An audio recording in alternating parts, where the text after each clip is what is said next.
Hello friends, welcome to my channel. मेरा नाम है अंकुश और आप लोग देख रहे हैं स्टडी डॉट घोष। दोस्तों, हम लोग आ चुके हैं एक और नई सीरीज़ के साथ जिसमें हम बात करेंगे most important question for railway group D NTPC. GK के लिहाज से ये बहुत ही इंपॉर्टेंट क्वेश्चन है दोस्तों, तो इस सीरीज़ को ज़रूर देखें। आइए चलो चलते करते स्टार्ट सीरीज़। पहला क्वेश्चन है दोस्तों, सिंधु रक्षक, सिंधु वीर, सिंधु विजय क्या है? ऑप्शन है भारतीय पनडुब्बियां, ऑप्शन बी हिमालय की चोटी पर पहुंचने वाला दल, ऑप्शन सी भारतीय मिसाइलों का नाम, और ऑप्शन डी उपरोक्त में से कोई नहीं। तो इसका सही आंसर है दोस्तों भारतीय पनडुब्बियां। क्वेश्चन नंबर 2 है दोस्तों, संविधान के अनुच्छेद 25 के अनुसार धर्म स्वतंत्रता, फ्रीडम ऑफ रिलीजन का अधिकार किसके अधीन नहीं है? तो ऑप्शन नंबर ए है सार्वजनिक व्यवस्था, ऑप्शन नंबर 2 है स्वास्थ्य, ऑप्शन नंबर 3 है सदाचार, या ऑप्शन नंबर 4 या डी मानवाधिकार। तो इसका सही आंसर हो जाएगा दोस्तों ऑप्शन नंबर डी मानवाधिकार। क्वेश्चन नंबर 3 है दोस्तों, निम्न में से किसने त्रिरत्नों पर बल दिया है? Option number 1 Buddha, B Manu, C Mahavira ने, या डी शंकराचार्य ने। तो इसका सही आंसर हो जाएगा दोस्तों ए बुद्ध ने। और बुद्ध का जो असली नाम है, जो उनका रियल नेम था, उनका नाम था सिद्धार्थ। क्वेश्चन नंबर 4 है दोस्तों, निम्नलिखित किन दो रेलवे स्टेशनों को जोड़ने वाली रेल लाइन को यूनेस्को ने धरोहर के रूप में मान्यता दी है? ऑप्शन नंबर ए है दोस्तों सिलीगुड़ी से दार्जिलिंग तक, इलाहाबाद तथा वाराणसी, मुंबई तथा थाने, या डी अमृतसर तथा लुधियाना। तो आपका सही आंसर हो जाएगा दोस्तों सिलीगुड़ी तथा दार्जिलिंग। क्वेश्चन नंबर 5 है दोस्तों, भारत में लोक सेवा आयोग की सर्वप्रथम स्थापना किस अधिनियम के द्वारा हुई थी? तो ऑप्शन नंबर ए है India councils act 1982, option number B है government of India act 1919, option number 3 है काउंसिलिंग एक्ट 1909, या ऑप्शन नंबर डी है गवर्नमेंट ऑफ इंडिया एक्ट 1935। इसका सही आंसर हो जाएगा दोस्तों गवर्नमेंट ऑफ इंडिया एक्ट 1919। और क्वेश्चन नंबर 6 है दोस्तों, दिल्ली के किस सुल्तान ने सिकंदर महान की उपाधि धारण की थी? ऑप्शन ए हो जाएगा अलाउद्दीन खिलजी, बी बलबन, सी मोहम्मद बिन तुगलक, या डी सिकंदर लोदी। तो सही आंसर हो जाएगा दोस्तों इसका अलाउद्दीन खिलजी। ऑप्शन नंबर 7 है दोस्तों, निम्न में से कौन सा नेता भारतीय राष्ट्रीय कांग्रेस का कभी भी अध्यक्ष नहीं रहा? डॉक्टर राजेंद्र प्रसाद, बी गोपाल कृष्ण गोखले, सी आचार्य कृपलानी, डी बाल गंगाधर तिलक। तो आपका सही आंसर आएगा दोस्तों डी बाल गंगाधर तिलक। क्वेश्चन नंबर 8 है, भारत के विभाजन की स्वीकृति देने वाले 14 जून 1947 के कांग्रेस के दिल्ली अधिवेशन के अध्यक्ष थे? तो इनमें से कौन थे? आचार्य जे.पी. कृपलानी, जवाहरलाल नेहरू, राजेंद्र प्रसाद, या सरदार वल्लभ भाई पटेल। तो आपका सही आंसर हो जाएगा दोस्तों आचार्य जे.बी. कृपलानी। क्वेश्चन नंबर 9 है दोस्तों, भारतीय संसद की कार्यवाही में शून्य काल जीरो हावर का अर्थ क्या है? सत्र का प्रथम घंटा, जब विशेषधार की प्रस्ताव स्वीकृत होता है तब, प्रश्नकाल के पूर्व का काल, या फिर ऑप्शन नंबर डी प्रश्नकाल के अंत और कार्यसूची में लिखे दूसरे विषयों के बीच का समय। इसका आंसर ऑप्शन नंबर डी है दोस्तों प्रश्नकाल के अंत और कार्यसूची में लिखे दूसरे विषयों के बीच का समय। क्वेश्चन नंबर 10 है दोस्तों, भारतीय संविधान स्पष्ट रूप से प्रेस की स्वतंत्रता की व्यवस्था नहीं करता, परंतु यह स्वतंत्र अंतर्निहित है। अनुच्छेद 19 फर्स्ट में, या अनुच्छेद 19 फर्स्ट के बी में, अनुच्छेद 19 फर्स्ट के 100 में, या अनुच्छेद 19 दो में, फर्स्ट के 2 में। तो इसका सही आंसर हो जाएगा दोस्तों अनुच्छेद 19 फर्स्ट के ओ में। दोस्तों क्वेश्चन नंबर 11 है दोस्तों, राष्ट्रपति पदेन एक्स ऑफिशियो अध्यक्ष होता है राज्यसभा का, राष्ट्रीय विकास परिषद का, योजना आयोग का, या उपयुक्त में से कोई नहीं। तो राज्यसभा का होता है। क्वेश्चन नंबर 12 है दोस्तों, भारत में युद्ध घोषित करने अथवा शांति समझौते का निर्णय लेने विधि के अनुसार समझ है, कौन समझ है? प्रधानमंत्री, संसद, राष्ट्रपति या मंत्रिपरिषद? तो इसका अधिकार होता है राष्ट्रपति के पास।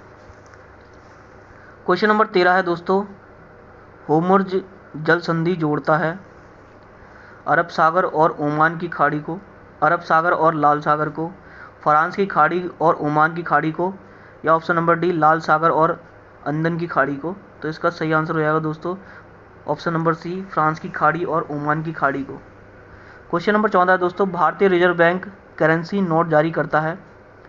ऑप्शन नंबर ए नियत प्रत्यय प्रणाली के अंतर्गत, ऑप्शन नंबर बी अधिकतम प्रत्यय प्रणाली के अंतर्गत, ऑप्शन नंबर सी नियत न्यूनतम आरक्षण प्रणाली के अंतर्गत, या ऑप्शन नंबर डी अनुपाती आरक्षण प्रणाली के अंतर्गत। आपका सही आंसर हो जाएगा दोस्तों ऑप्शन नंबर सी नियत न्यूनतम आरक्षण प्रणाली के अंतर्गत। क्वेश्चन नंबर 15 है दोस्तों, ईमेल एड्रेस याद करने की मेहनत से बचने के लिए आपको निम्न में से किसका यूज करना चाहिए? Option number A browser, option number B search engine, option number C phone book, या option number D address book. तो इसका सही आंसर हो जाएगा दोस्तों option number D address book. Question number 16 है दोस्तों, निम्नलिखित में से किस कृत्य के कारण भगत सिंह और उसके मित्र राजगुरु और सुखदेव को 23 मार्च 1931 में फांसी दी गई थी? ऑप्शन नंबर ए है वर्ष 1928 में लाहौर से सॉन्डर्स की हत्या के कारण, ऑप्शन नंबर बी काकोरी षड्यंत्र घटना के कारण, ऑप्शन नंबर सी 18 अप्रैल 1929 में केंद्रीय विधानसभा में बम फेंकने के कारण, या ऑप्शन नंबर डी लाहौर षड्यंत्र घटना के कारण। तो इसका सही आंसर हो जाएगा दोस्तों ऑप्शन नंबर ए 1928 में लाहौर में सॉन्डर्स की हत्या के कारण। क्वेश्चन नंबर 17 है दोस्तों, यंग बंगाल आंदोलन के नेता कौन थे? ऑप्शन नंबर ए है राजा राम मोहन राय, बी है देवेंद्रनाथ टैगोर, सी है Henry Vivian Derozio, option number D है डेविड हेरे। तो इसका सही आंसर हो जाएगा दोस्तों option number C Henry Vivian Derozio. Question number 18 है दोस्तों, दो सागर अथवा जलाशयों को जोड़ने वाली सक्रिय जल पट्टी को क्या कहते हैं? खाड़ी, जल डरुमस्थल, प्रायद्वीप, स्थल संयोजक। तो इसका सही आंसर हो जाएगा दोस्तों ऑप्शन नंबर बी जल डरुमस्थल मरुमध्यम, ऑप्शन नंबर बी जल डरुमध्यम। क्वेश्चन नंबर 19 है दोस्तों, उपरोक्त में से कौन सा जोड़ा सही है? वन्यजीव विहार डैश राज्य, ऑप्शन नंबर ए है Bandipur Tamil Nadu, option number B है Manas Uttar Pradesh, option number C है Ranthambore Rajasthan, option number D है सिमलीपाल बिहार। तो इसका सही आंसर हो जाएगा दोस्तों option number C Ranthambore Rajasthan. Question number 20 है दोस्तों, सरकार की कर तथा व्यय संधि नीति संबंधित नीति को निम्नलिखित में से क्या कहा जाता है? ऑप्शन नंबर ए है मौद्रिक नीति, बी है राजकोषीय नीति, सी है ऋण क्रेडिट नीति, या डी बजट नीति। तो आपका सही आंसर हो जाएगा दोस्तों ऑप्शन नंबर बी राजकोषीय नीति। क्वेश्चन नंबर 21 है दोस्तों, उस धनराशि को क्या कहा जाता है जो किसी देश में ब्याज की अनुकूल दरें प्राप्त करने के उद्देश्य से उसमें प्रवाहित हो जाती है? ए उदासीन धन, बी काला धन, सी उत्प्रवाहित धन, या डी श्वेत धन। इसका सही आंसर हो जाएगा दोस्तों सी उत्प्रवाहित धन यानी कि हॉट मनी। क्वेश्चन नंबर 22 है दोस्तों, TRIPS का पूर्ण रूप क्या है? Option number A trade retailer investment property rights, option number B है trade retailer in inherited property rights. Option number C है trade retailer intellectual property rights, और डी है trade retailer interest property rights. इसका सही answer है दोस्तों option number A trade retailer investments property rights. Question number 23 है दोस्तों, राष्ट्रीय आय लेखाकरण में निवल राष्ट्रीय उत्पादन का अभिप्राय क्या है? सकल घरेलू उत्पाद माइनस मूल्यह्रास, सकल घरेलू उत्पाद प्लस सहायता। ऑप्शन नंबर सी है सकल राष्ट्रीय उत्पाद माइनस मूल्यह्रास, या ऑप्शन नंबर डी है सकल राष्ट्रीय उत्पाद प्लस सहायता। इसका सही आंसर है दोस्तों सी सकल राष्ट्रीय उत्पाद माइनस मूल्यह्रास। क्वेश्चन नंबर 24 है दोस्तों, संयुक्त राज्य महासभा द्वारा मानव अधिकारों की विश्वव्यापी घोषणा कब स्वीकृत की गई? ऑप्शन नंबर ए है 24 अक्टूबर 1945, ऑप्शन नंबर बी है 10 दिसंबर 1948, ऑप्शन नंबर सी है 25 नवंबर 1950, ऑप्शन नंबर डी है 1 जनवरी 1953। इसका सही आंसर है दोस्तों ऑप्शन नंबर बी 10 दिसंबर 1948। क्वेश्चन नंबर 25 है दोस्तों, राज्यसभा में मनोनीत सदस्यों की अधिकतम संख्या क्या होती है? इंपॉर्टेंट क्वेश्चन है दोस्तों।